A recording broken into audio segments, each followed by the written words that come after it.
देखिए latest episodes बिल्कुल ad free. Bharat Ratna doctor Bhimrao Ambedkar को कोटि कोटि नमन। ये कार्यक्रम डॉक्टर भीमराव अंबेडकर के जीवन पर आधारित है, जहां भारत की जनता के प्रति उनके योगदानों को पूरी सजगता से चित्रित और रेखांकित करने का प्रयास है। कार्यक्रम में दिखाई गई घटनाएं लब्ध प्रतिष्ठ पुस्तकों से ली गई हैं। इस कार्यक्रम के जरिए चैनल की ओर से एक विश्वसनीय, सजग और सकारात्मक प्रयास है कि डॉक्टर बाबा साहेब भीमराव अंबेडकर के जीवन की संघर्ष यात्रा एवं गौरव गाथा पूरे आदर के साथ घर घर पहुंचे और उनके योगदानों से सभी संपूर्णता में परिचित और आह्लादित हों। जीजा भाई, भीम को अपनी लच्छेदार बातों में मत फंसाओ। मैं फंसा रही हूँ इसे? भीम, अभी तुम ही बताओ अपने बाबा को, मैं जो भी बातें कर रही हूँ वो नैतिक है या सिर्फ बातें हैं? यथार्थ है या काल्पनिक है?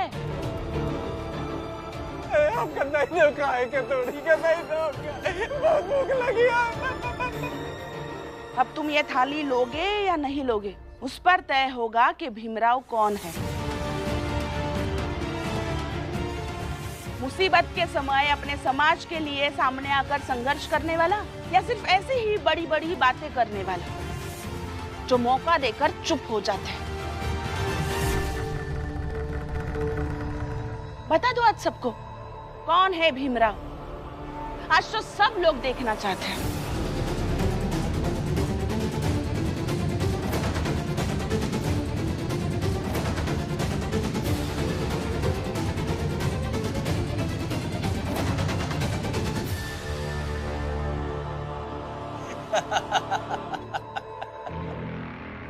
चलिए भाऊ, इस भीमराव से कुछ नहीं होगा।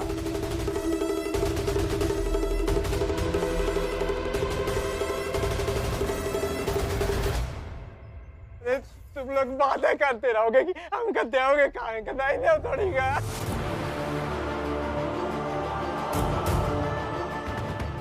इन 4 दिनों तक इसकी जात का कोई भी आदमी इसे खाना पीना नहीं देगा और जो भी इस सभा का फैसला नहीं मानेगा उसे हमेशा हमेशा के लिए समाज से बाहर कर दिया जाएगा। भीमराव, क्या सोच रहे हो? थाली लोगे या नहीं? जल्दी फैसला करो। नहीं भीम, कुछ भी करने से पहले ये सोच लेना, क्योंकि ये सब यही चाहते हैं कि तुम किसी भी तरह उनके नियम और फैसले के खिलाफ जाओ, ताकि वो तुम्हें सामाजिक बहिष्कार के नाम पे परेशान कर सके। मालू जी सही कहा है, जोखू के साथ जो कुछ भी हुआ है और जिम्मेदार तुम थोड़े ना हो, तो हम दोनों को हमारी हालत में छोड़ दो। जो भी होई हम पति पत्नी देख ले। नहीं तो खाना आपका बहुत भूख लगी आपका।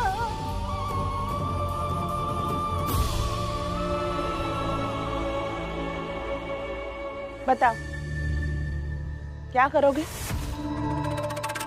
हिम्मत भी कितनी बार तोड़ पाएंगे वो लोग? हिम्मत तो फिर से जुट जाएगी और मैं उम्र भर अपने जात के लोगों की हिम्मत को जोड़ता रहूंगा।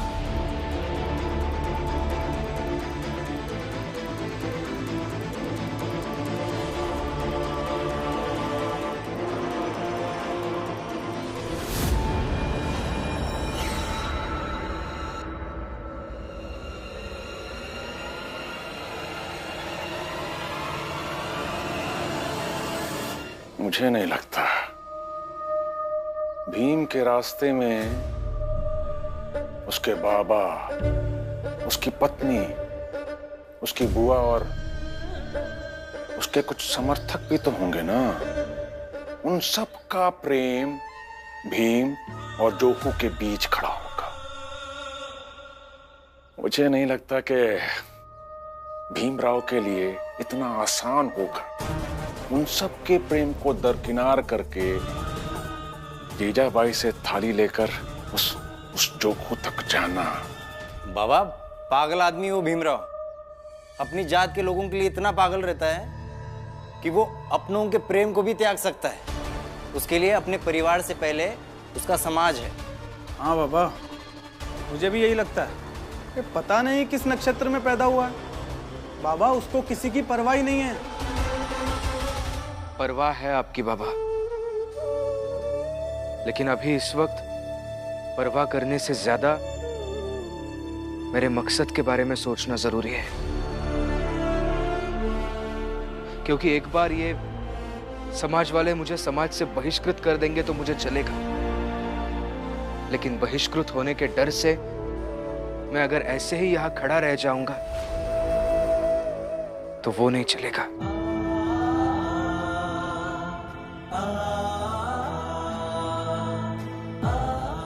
मैं नहीं जानता कि लोग मुझे कैसा भीमराव बनते हुए देखना चाहते हैं, मगर मैं अच्छे से जानता हूं कि मैं क्या कर रहा हूं।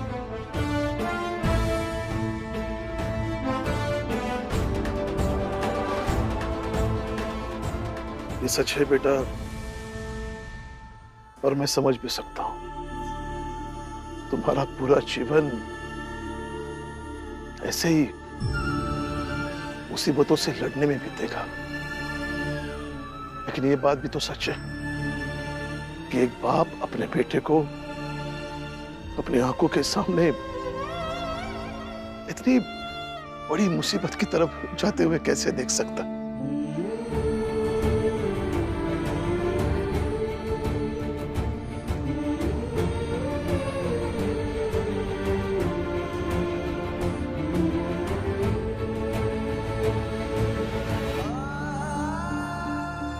ये थाली मैं जोकू को देकर आता हूं। अब जो भी होगा मेरा होगा।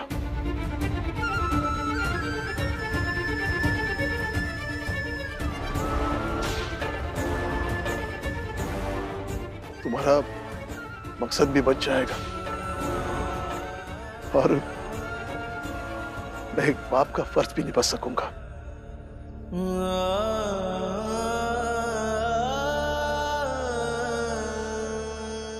आप क्यों बीच में पड़ रहे हैं?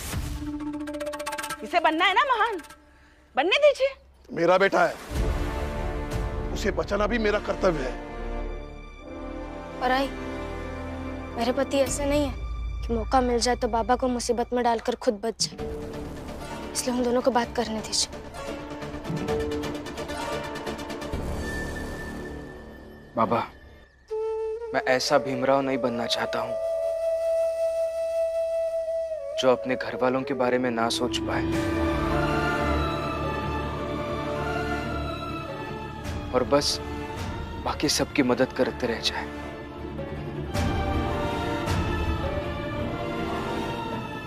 आप नहीं जाएंगे? भीम, दीजिए थाली।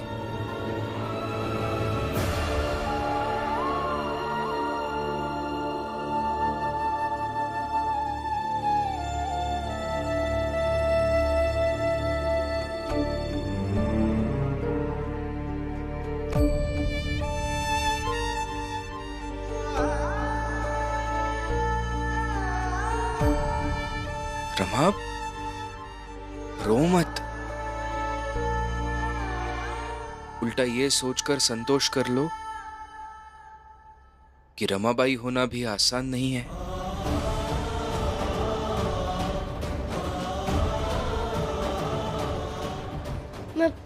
मैं नहीं रहूंगी, बस आप मुझे अपने साथ लेकर चलिए, फिर जो होगा वो हम दोनों के साथ होगा। आदत डालनी होगी रमा। जिंदगी की हर मुसीबत में मैं तुम्हें अपने साथ नहीं ले जा सकता। लेकिन क्यों? क्योंकि युद्ध के मैदान में अगर योद्धा का सबसे प्रिय व्यक्ति उसके साथ हो तो योद्धा कमजोर पड़ जाता है।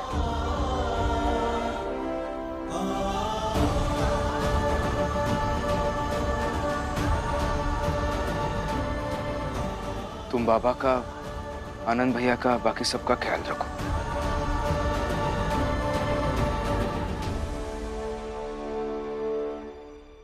तन को जोगी सब करे, मन को विरला कोय, सब विधि सहजे पाइए, जे मन जोगी हो। अब समझ जाओ कि समाज की बड़ी जात की लोगन के खिलाफ होवे की सजा का दर्द का होता है और फिर ऊंची जात से लड़ाई का भूल जा और समानता की बात करना भी छोड़ दोगे।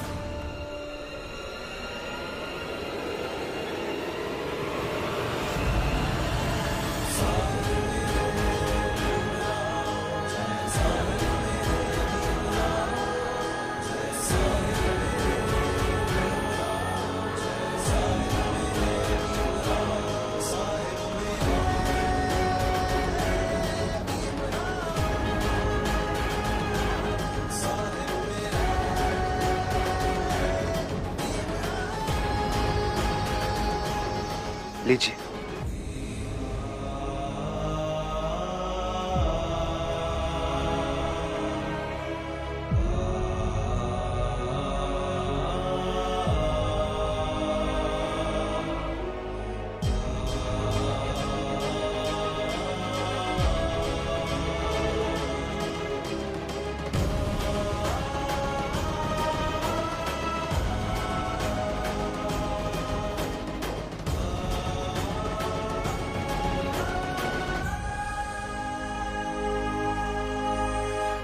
रमा, हिम्मत रखो।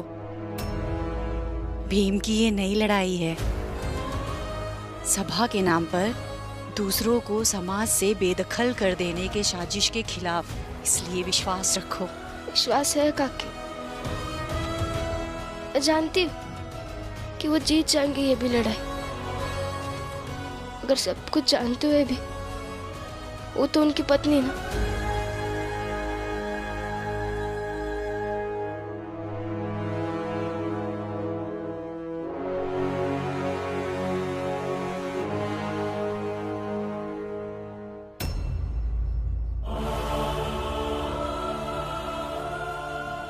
भीम बेटा, तुम हमेशा इतनी सही बात करते हो कि मैं तुम्हारा बाप होकर भी तुमसे जबरदस्ती नहीं कर पाता हूं। मगर ये ऊंची जात के लोगों ने जो जाल बिछाया उसमें तुम फंस गए और तुम्हारी लड़ाई और मुश्किल हो गई।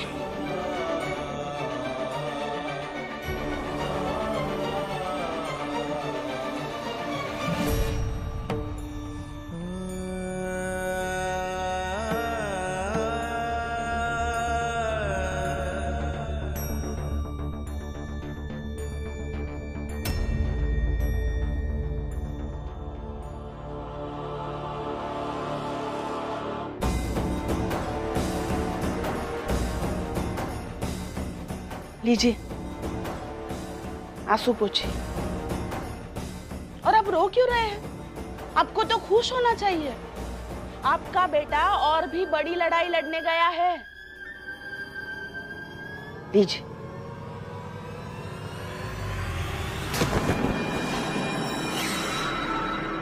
सब तुम्हारे कारण हुआ। तुम यही चाहती थी ना कि भीम किसी तरह संघर्ष में फंसकर कमजोर बन जाए, वो हमेशा के लिए टूट जाए, एक हारा हुआ व्यक्ति बन जाए। अरे, मैं क्या चाहती हूँ उससे क्या फर्क पड़ता? और आप ये सब सोच ही क्यों रहे हैं? आपको तो खुश होना चाहिए। अपने जीवन भर भीम को संघर्षों से लड़ने की शिक्षा दी है और आज देखो वो वही कर रहा है। और वो भी तो योद्धा योद्धा करता रहता है। अब उसे योद्धा बनना है, इसलिए मैंने सिर्फ लड़ाई का मैदान बताया।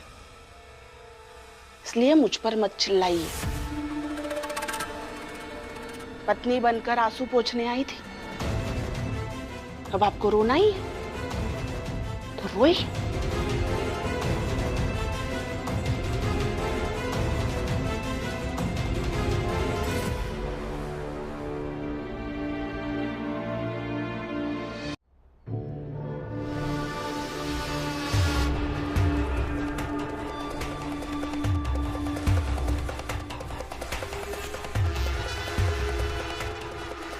भीमराव,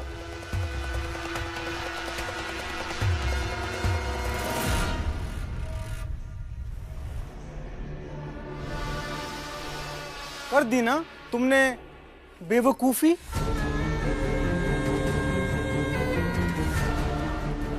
एक को खिलाने के चक्कर में तूने अपनी पत्नी, बाबा, भाई और अपने समाज को छोड़कर अपनी सीमा लांघ ली, जबकि जोखू 3 दिन बाद चाल वापस चला जाएगा, लेकिन तू हमेशा हमेशा के लिए अलग थलग पड़ जाएगा। आप दोनों को गलतफहमी हुई है कि मैं सीमा लांघ कर यहां आ गया, इसका मतलब इन सबसे दूर हो जाऊंगा। नहीं, मैं और जोकू काका दोनों चाल के अंदर जाएंगे। हाँ तो जाओ ना, जाओ अंदर जाकर दिखाओ।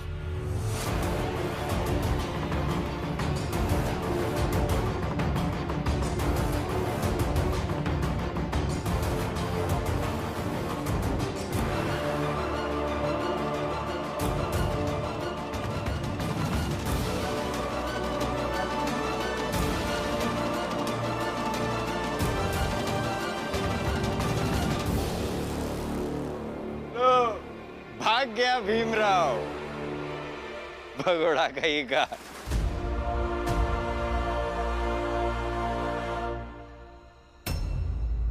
भीमराव अंबेडकर भगोड़े नहीं है।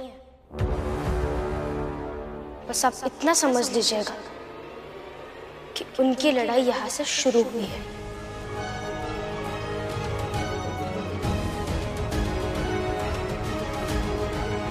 अब तक भीमराव से हमारी दुश्मनी थी, लेकिन उसने जो हरकत की है ना, अब तो वो पूरी जात का दुश्मन हुआ।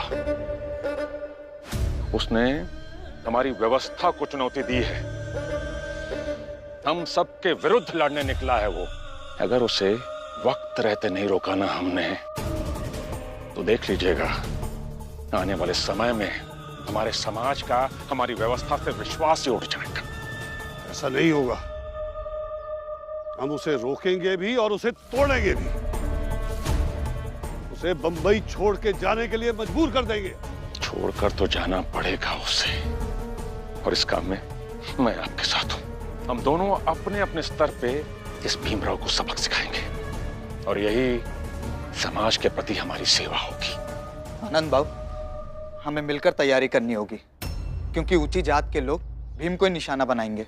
तो मालू जी, हमें कैसी तैयारी करनी चाहिए? जितना मैंने मेघनाथ और मेघनाथ जैसे लोगों को देखा है, उसमें मैं ये समझ पाया हूँ कि वो लोग पूरी ताकत से लड़ेंगे, और उनकी ताकत उनके लोग होंगे, और इसलिए हमें भी अपनी लोगों की ताकत बढ़ानी चाहिए। हाँ, हमें ज्यादा से ज्यादा अपने जात के लोगों को एक मत पर लाना होगा, तभी हम ये लड़ाई जीत पाएंगे। साथियों,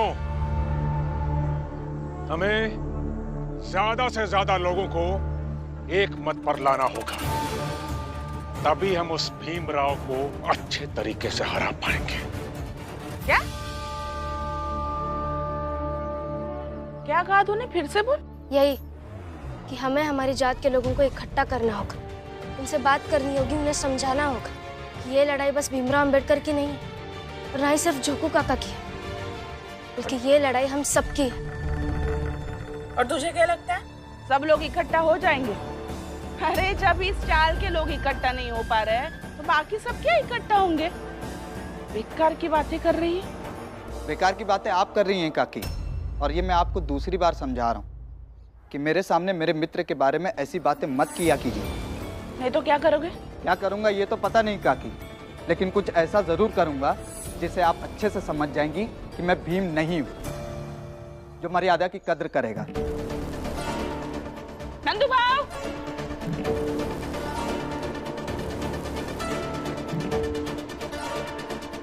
क्या हुआ जीजाबाई? ये आपका भाई मुझे तरीका सिखा रहा है। उस जीजाबाई को तरीका सिखा रहा है जिसे उसके पति, उसका परिवार, उसके बहू बेटे कोई नहीं सिखा पाया। अच्छे से समझा दो इसे। अगर मैं मेरे तरीके से समझाऊंगी तो नतीजा बहुत बुरा होगा। नंदू भाव की बातें मुझे कब समझ में आई, जो अब समझ में आएगी? छोड़िए, आपसे बात करना व्यर्थ है। रमा भाभी, आप सबने जो सोचा है सही सोचा है। इसी पे आगे बढ़ते हैं, अपनी जात के लोगों से बात करते हैं।